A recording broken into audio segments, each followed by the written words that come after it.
بسم الله والصلاة والسلام على رسول الله. ازيكم يا حبايبي؟ عاملين ايه؟ يا رب دايما متهنيين وبالستر والصحة كده، مبسوطين. تعالوا كده نجرب النهاردة مع بعض. انا شارية حصيرة جديدة، وانا كنت صورتها قبل كده في فيديو، في حتة في فيديو اللي قبل الاخير، بس كانت حتة صغيرة كده، ما لحقتش ان انا اديلها حقها.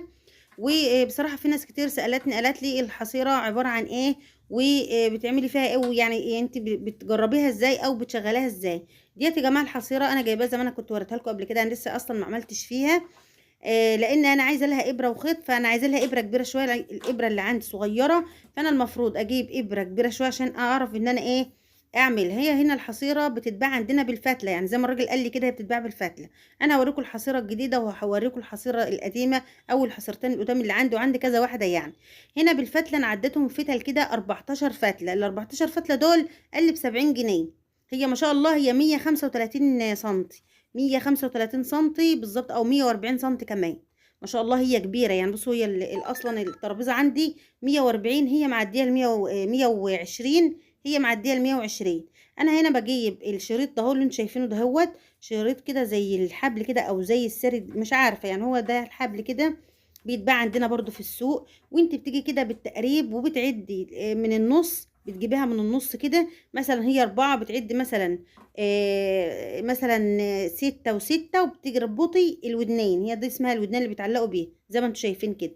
بتربطوهم كده، بس انا بعملهم بالفتله يعني كنت عايزه اعمل دول بالفتله، انا قبل كده ربطاهم وهتشوفوهم في الحصيره بتاعت دلوقتي، بس انا عايزه اخيط دول يبقوا جامدين. وبتيجي بقى على النص بتعملي علشان ما يتكسرش معاكي، والنص ده بيتكسر، وانا هوريكم الحصيره بتاعت دلوقتي اللي هي القديمه عندي متكسره من النص. فانت بتربطي بتعملي لها حزام من النص. الحزام ده بيشيل معاها، ما تخليهاش تقصع وتتكسر معاكي، زي ما انا هوريكي دلوقتي في الحصيره القديمه. وزي ما انت شفت الحصيره دي اصغر من، يعني هي تعتبر نفس الفتل، بس ديت صغيره شويه، يعني هي نفس الفتل، انا عديتها لقيتها 14 برضو، بس فيهم يعني فتله كده في الاخر، يعني محطوطه وخلاص مش معدوده.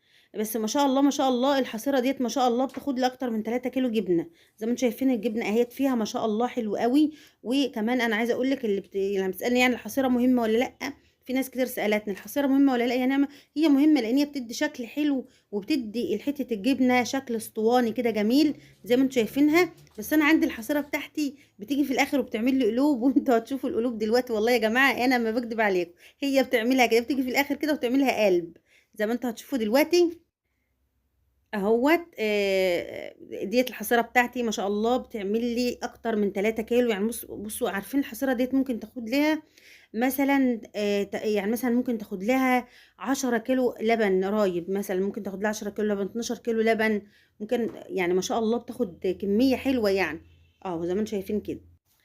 اهو بصوا يا جماعه، انا دايما الحصيره بتاعتي دي بتجيب لي الحته الاخيره على شكل قلب، اهو دي انتوا هتشوفوا دلوقتي، والله العظيم ما بزودش عليكم ولا اي حاجه. اهو اهو بصوا بتقول قلب للمتابعين اهو. زي ما انتوا شايفين جايبه لي شكل القلب كده في الاخر بتاعتها، لها جزء كده بيجيبها لها ازاي بقى الله اعلم، والله الله اعلم، سبحان الله. انا دايما كده، وده ابقى اصورها لكم بعد كده ان شاء الله وهتشوفوها اهي. من عند ربنا كده تجيب لي الجزء الاخير كده قلب، على شكل قلب، يعني بتقول لكم ان انا بحبكم يعني. زي ما انت شفت هي دي 14 فتله وده 14 فتله، بس دي 130 سنتي ودي كان 135. فانا كنت عايزه اصور لك الحصيره علشان اقول لك انتوا كل ما يعني ولا تجيبها كبيره قوي قوي مش هتعرفي تتحكمي فيها، ولا تجيبها صغيره بحيث ان هي مثلا 60 سنتي 70 سنتي، لا هتهفق متر، متر من متر ل 100 لمتر و30، يعني من 100 ل 130 سنتي تبقى حلوه معاكي. تشيل شويه لبن حلوين، هتلاقي حته الجبنه يعني تكون ما شاء الله مسنوده. هي دي بصوا، انا من اول ما جبتها وانا عامله لها الحزام اللي هو من الوسط ده اللي انتوا شايفينه اهو، وربطاه رباط عادي حتى، يعني هي دابت بقى خلاص يعني. الرباط داب ممكن اغيره او ابدله او اجدده. فانا هوريكم الحصيره التانية برضو ما شاء الله. بصوا انا بعدها معاكم 14 فتله، بس ممكن الفتله الاخيره مش يعني مش واخده مساحه محطوطه منظر، يعني زي ما يعني تقدروا تقولوا كده اهي. ومقضيه وماشيه وحلوه وزي الفل. برضو اللي بيسالوني ضروري الحصيره، انا بقول لك ضروري. زي ما قلت لك، منها بتديكي شكل اسطواني كده لحته الجبنه، بصرف النظر عن القلب بقى اللي انت شفتيه ده، مالكيش دعوه بيه، جاي من عند الله. ومنها كمان بقى ان انت هي اصلا بتحتاجيها في بيتك على طول، حتى لو انت مش فاتحه مشروع، هي في بيتك على طول. حاجه زي المنخل كده، انا واحده برضو كلمت قلتها بص زي المنخل في البيت، زي اي حاجه. هي كماليات يعني انت عندك شويه لبن مستغنيه عنهم، رابوا منك، خلاص اعملهم حتتين جبنه هينفعون. عايزه اكلها قريشه كلها، عايزه احطها في المش، اسقطها في المش وتبقى جبنه قديمه، احط. مش عايزاها كده ولا كده، ابح. فهي الحصيره مش بتخسر. دول كانوا شويه لبن صغيرين جدا، انا عملتهم يعني بصوا ما كانوش يجوا، كانوا تقريبا يجي 5 كيلو، فجابوا لي برضو يكلوا ربع جبنه زي ما انتم شايفين كده، وكانوا حبه حبه بس يعني مش كتير. انما ما شاء الله الحصيره التانية دي حته يعني ما شاء الله مليانه محمله. وفي نفس الوقت هي كانت واخده اكتر من 3 وعيات، كل مثلا وعيه مثلا وعيتين فيهم 4 كيلو، وعيه مثلا فيها 3 كيلو. زي ما انتم شايفين ما شاء الله حلو قوي. اهي، وهوريكم بقى اللي هي المكسوره اهي، دي المكسوره يا جماعه اللي انا بقول لكم دي. انا عملت لها الحزام ده بعد ما اتكسرت والله. انا هلف لكم دلوقتي كمان عشان تشوفوا الحصيره، هي مكسوره من النص. والحامل او الحزام اللي انا بقول لكم عليه ده بيبقى مهم جدا ومفيد، ان هي ما بتتكسرش معاكي. لان لو قطعت منك انت مش هتعملي فيها خلاص، هي يعتبر باظت معاكي. بس انا لحقتها بالحزام ده اهو اهي. بصوا هي مكسوره اتنين جايه من النص ومكسوره. انا حبيت اوريها لكم اهي. كل اللي سالنا على الحصيره اهي بصوا. طب التعليقات بقى اللي بتجيلي كتير، الحصيره منين؟ الحصيره احنا بنجيبها من عند بتاع الحصر، اللي هو ببيع قيس، او انا جايباها من السوق اهي. شفت انا وريتكم هنا هي ازاي مكسوره، وازاي ان انت تجيب الحصيره من غير الودنان بتوعها اللي هما بيتعلقوا منها. وانت بتعملي لها الودنان، وبتعملي لها الحمل اللي في النص ده اللي هو الحزام بتاع النص دهوت، علشان ما تتكسرش منك. الحصيره انا جايباها من السوق بلدنا، يعني سوق كبير اللي هو فيه الخضار والفاكهه وكل حاجه. عايزه اوريكم الجبنه كده من قرب ما شاء الله. بصوا الجبنه اهي واخده التخطيطه كده رباني، ولا تعملي بقى بشوكه ولا تقعدي تعملي. ده في حاله ان انت لو مش عندك خالص ومش عايزه توصلي لها.